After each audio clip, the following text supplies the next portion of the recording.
Hola, bienvenidos una vez más a Relatos en la Ventana. Hoy vamos a leer un relato de la escritora británica Doris Lessing, una escritora de las más importantes en lengua inglesa del siglo XX, vivió prácticamente todo el siglo, nació en 1919 y falleció en 2013 con 94 años.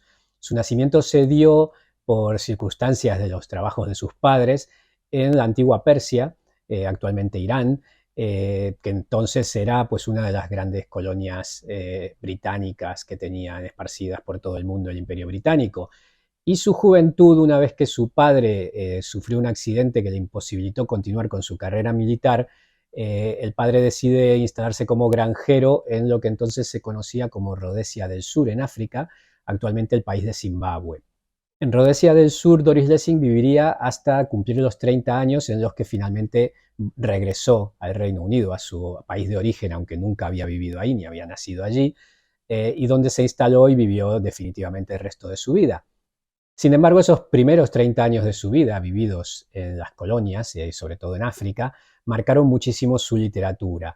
Ella en los años 50 entró a pertenecer al Partido Comunista Británico, pero en 1956, cuando el Congreso del Partido Comunista reveló pues todas las masacres del estalinismo en Rusia, en la Unión Soviética entonces, esta gran decepción unida a también la invasión de los soviéticos en Hungría, pues hizo que renegara no de su ideología, sino de su adhesión al Partido Comunista. Como tal, todo esto lo cuento porque se refleja muy bien en su literatura, ella expresa un poco la gran decepción que significó el siglo XX para muchísimos intelectuales de la izquierda europea.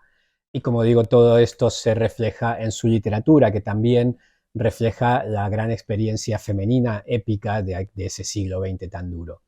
El gran éxito de ventas lo conoce a partir de 1962 con su novela El cuaderno dorado. Ella publica un montón de novelas, de ensayos, libros de relatos, en los que mezcla pues, su experiencia postcolonial, su experiencia africana, con también su experiencia como mujer en el siglo XX. Y a lo largo de su carrera también, sobre todo a partir del último tramo, a partir de finales de los 90 y esos 13 años del siglo XXI que ya vivió, recibió un sinfín de premios, creo que tiene premios de casi todos los países europeos, los grandes premios que se entrega en cada país europeo a la literatura, pues ella los obtuvo, entre ellos, por ejemplo, en 2001 el Premio Príncipe de Asturias de aquí de España, y toda esta carrera de premios y de reconocimientos se coronó en 2007 con la obtención del Premio Nobel de Literatura. Un premio Nobel que, por cierto, destacó su capacidad para transmitir la épica de la experiencia femenina. Bien, pues en 1964 se publicó este Relatos Africanos, o también se puede encontrar como Cuentos Africanos, incluso se publicaron varios tomos, que recopila algunos de los tantos relatos que ella escribió sobre su experiencia de infancia y juventud en África, y de ellos os quiero leer uno titulado Sale el sol en la llanura.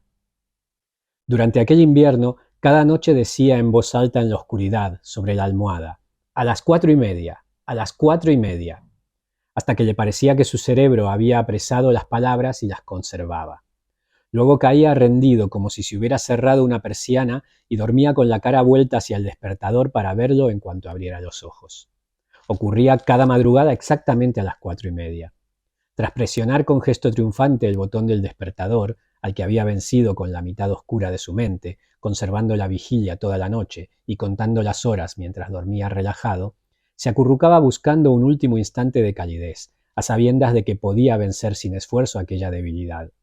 Del mismo modo que preparaba el despertador cada noche por el mero placer del momento en que se despertaría y estiraría los brazos, sintiendo la tensión de los músculos, para pensar: incluso mi cerebro, soy capaz de controlar cualquier parte de mi cuerpo. La lujuria de un cuerpo cálido y descansado, con los brazos, las piernas y los dedos a la espera, como soldados de una orden suya. La alegría de saber que entregaba aquellas valiosas horas al sueño de modo voluntario, pues en una ocasión había pasado despierto 3 noches seguidas para demostrar que era capaz, y luego había trabajado todo el día, negándose a aceptar que estaba cansado. Ahora le parecía que el sueño era un sirviente al que podía convocar o rechazar. El muchacho estiraba del todo su cuerpo para tocar con las manos la pared, a la cabeza de la cama, y la parte baja con los dedos de los pies. Luego saltaba como saltan los peces del río, y hacía frío, mucho frío. Siempre se vestía deprisa para intentar conservar el calor de la noche hasta que saliera el sol 2 horas después. Sin embargo, cuando se terminaba de vestir, sus manos ya estaban congeladas y apenas lograba sostener los zapatos. No se los podía poner por temor a despertar a sus padres, que nunca llegaron a saber lo pronto que se levantaba. En cuanto transponía el dintel, se le contraía la carne de los pies al contacto con el gélido suelo y empezaban a dolerle de frío las piernas. Era de noche, las estrellas brillaban, los árboles permanecían quietos y negros. Buscaba señales del día, el gris en los bordes de las piedras o la primera luz del cielo por donde saldría el sol, pero aún no se veía nada. Atento como un animal, se escabullía ante las peligrosas ventanas. Se detenía un instante con la mano en el alféizar en un gesto de fastidioso orgullo y miraba hacia la espesa negrura de la habitación en que dormían sus padres. Tanteando con los dedos de los pies el límite de la hierba, se colaba por otra ventana que quedaba más allá, en la misma pared, donde lo esperaba su arma, lista desde la noche anterior. El metal estaba helado y los dedos entumecidos resbalaban por él, de modo que debía apoyar el arma en el brazo, por el codo.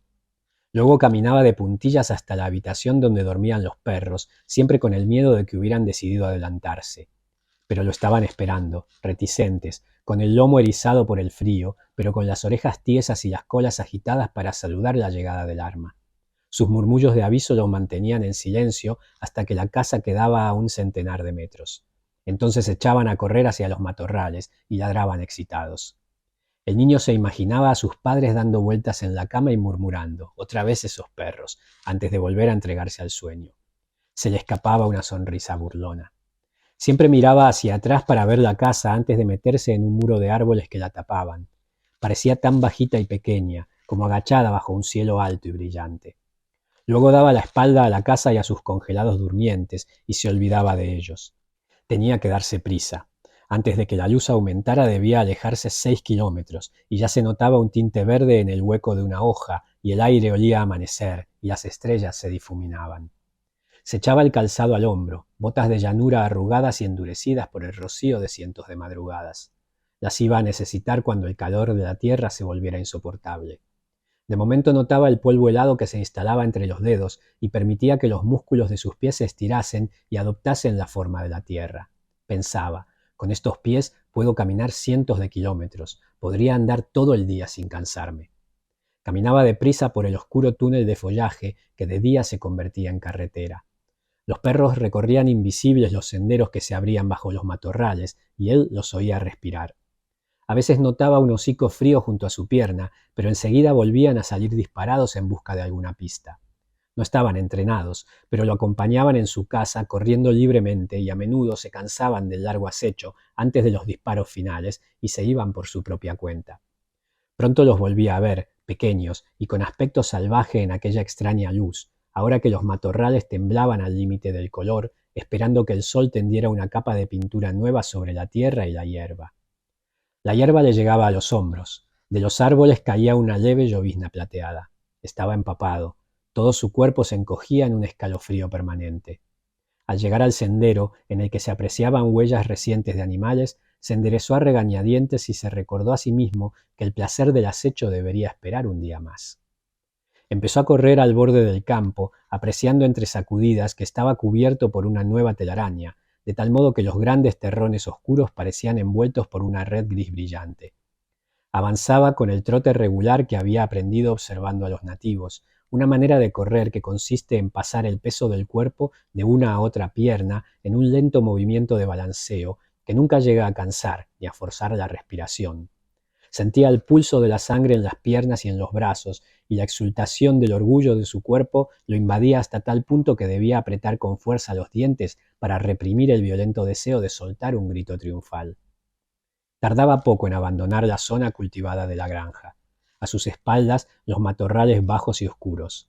Ante él una gran cañada, hectáreas de hierba larga y clara que emitían un liviano fulgor de luz hacia el cielo satinado. A su lado, espesas franjas de hierba se inclinaban por el peso del agua y en cada fronda brillaban gotas diamantinas. El primer pájaro se despertó a sus pies y de inmediato alzó el vuelo una bandada, anunciando con un canto estridente la llegada del día. De pronto, a sus espaldas, el monte se despertaba con una canción, al tiempo que por delante le llegaba el sonido de las pintadas. Eso significaba que no volarían desde los árboles hacia la hierba, y él había acudido para eso. Llegaba tarde. Pero no le importaba. Olvidaba que había ido de casa. Separaba bien las piernas y, balanceándose de un pie al otro, sostenía el rifle horizontalmente entre las dos manos, lo alzaba y volvía a bajarlo, en una especie de ejercicio improvisado, y echaba la cabeza hacia atrás hasta que los músculos del cuello lo sostenían como una almohada para ver cómo flotaban por encima las pequeñas nubes rosadas de un lago de oro. De pronto todo se despertaba en él. Era insufrible. Daba saltos al aire, gritaba y aullaba sonidos irreconocibles, como un salvaje. Después se echaba a correr, no cuidadosamente como antes, sino a lo loco, como un ser salvaje. Estaba loco de remate, gritaba con locura, poseído por la alegría de vivir y los excesos de la juventud. Se apresuraba por la cañada bajo un tumulto de carmesíes y dorados, mientras todos los pájaros del mundo cantaban canciones sobre él. Corría con enormes zancadas y gritaba al mismo tiempo, mientras sentía que su cuerpo se alzaba en el vibrante aire y volvía a caer sobre la seguridad de sus pies.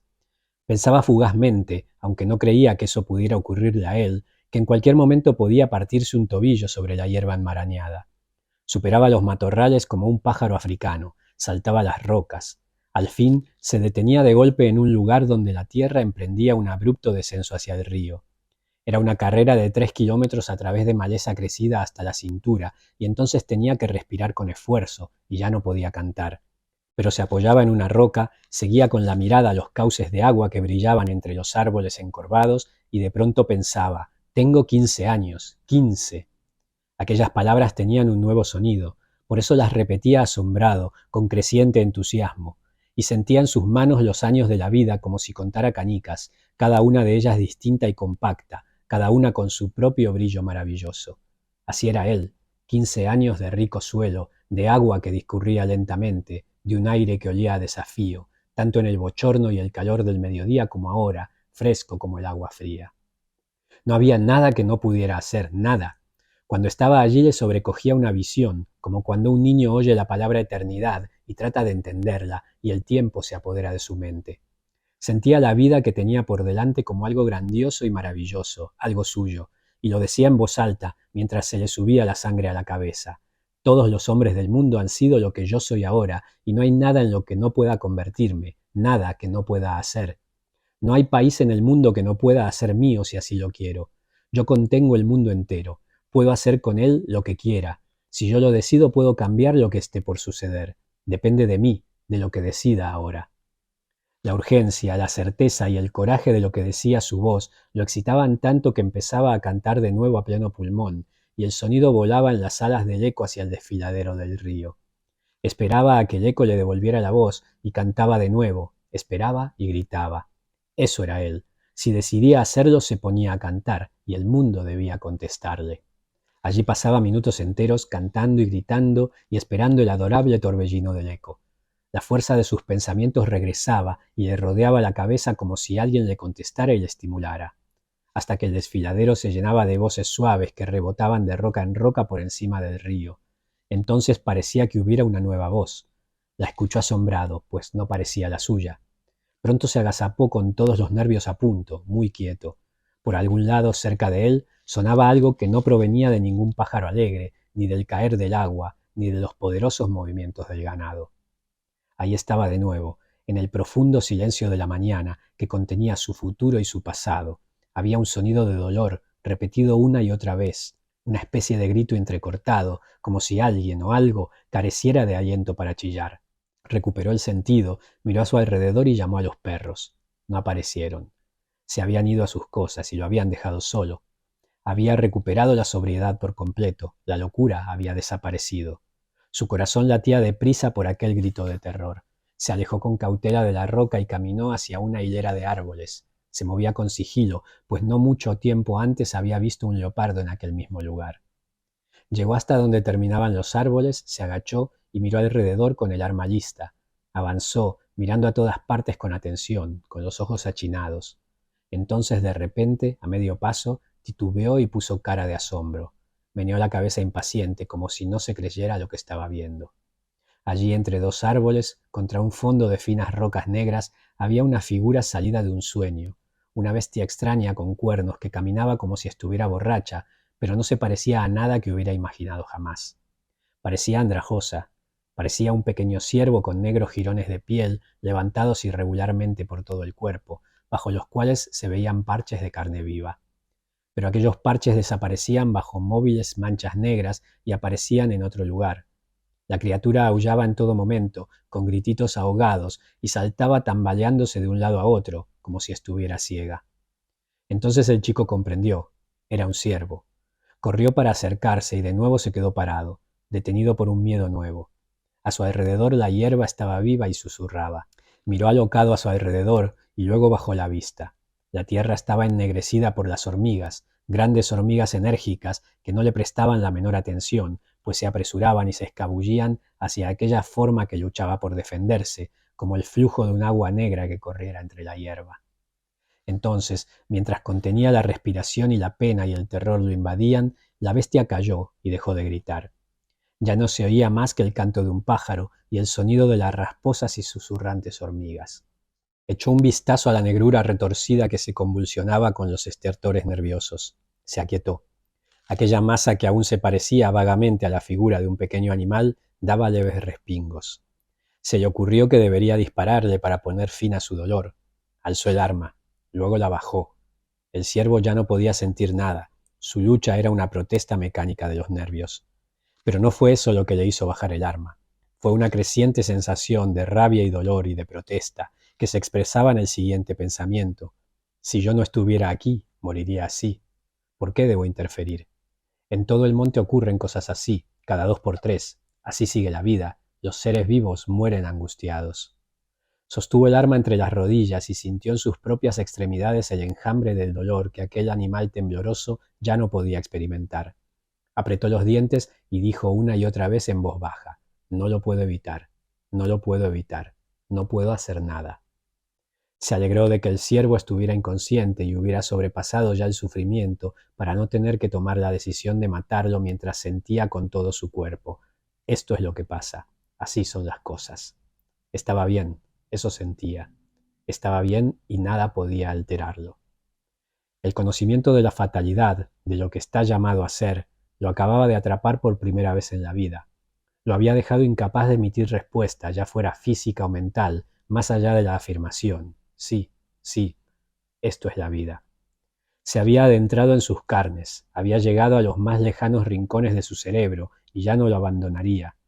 En aquel momento no hubiera podido responder con la menor acción de piedad, pues conocía la vasta, inalterable y cruel llanura en la que había vivido siempre y en la que en cualquier momento se podía tropezar con un cráneo o aplastar el esqueleto de alguna criatura pequeña.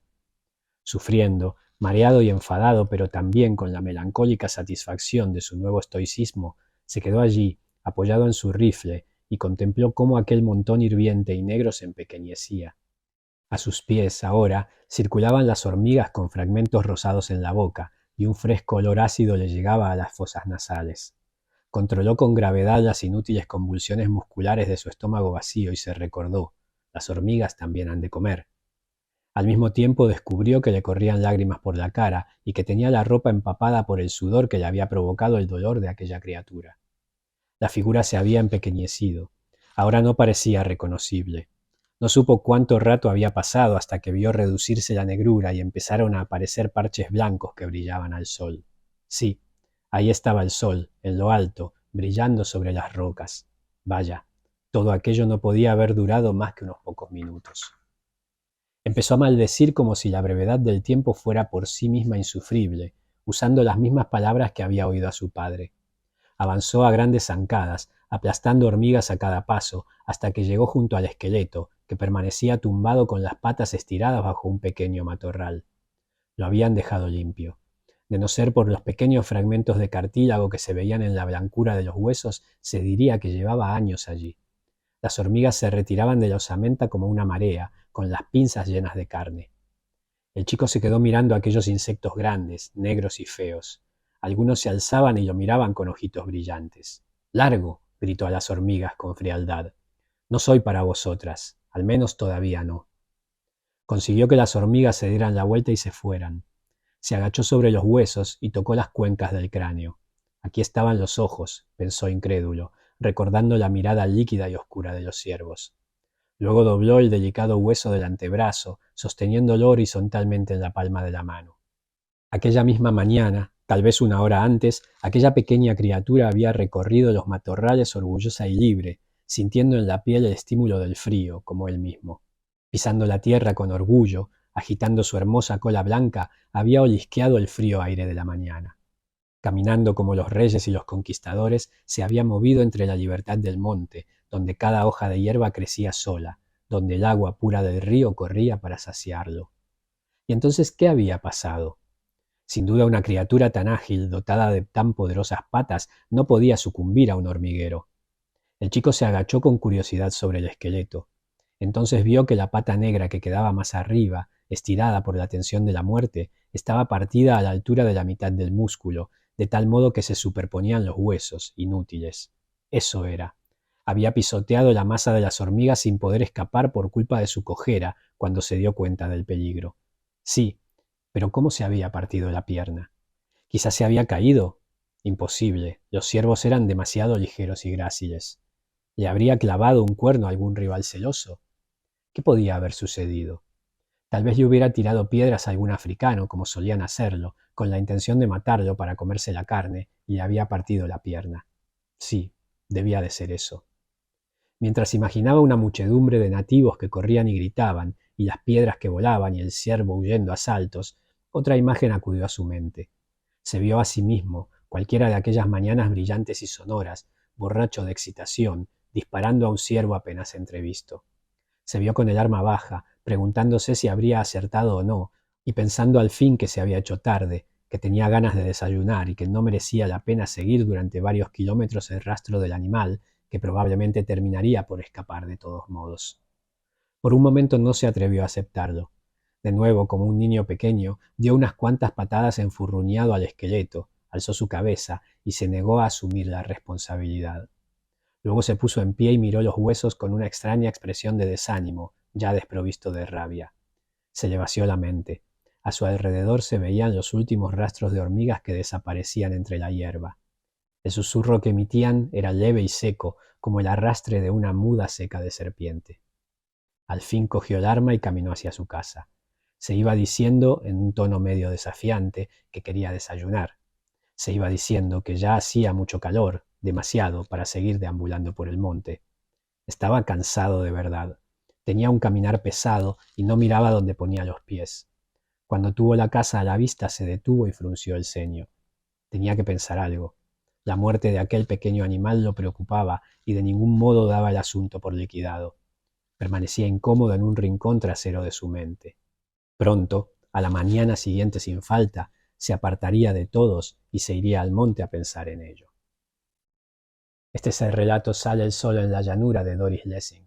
Espero que os haya gustado.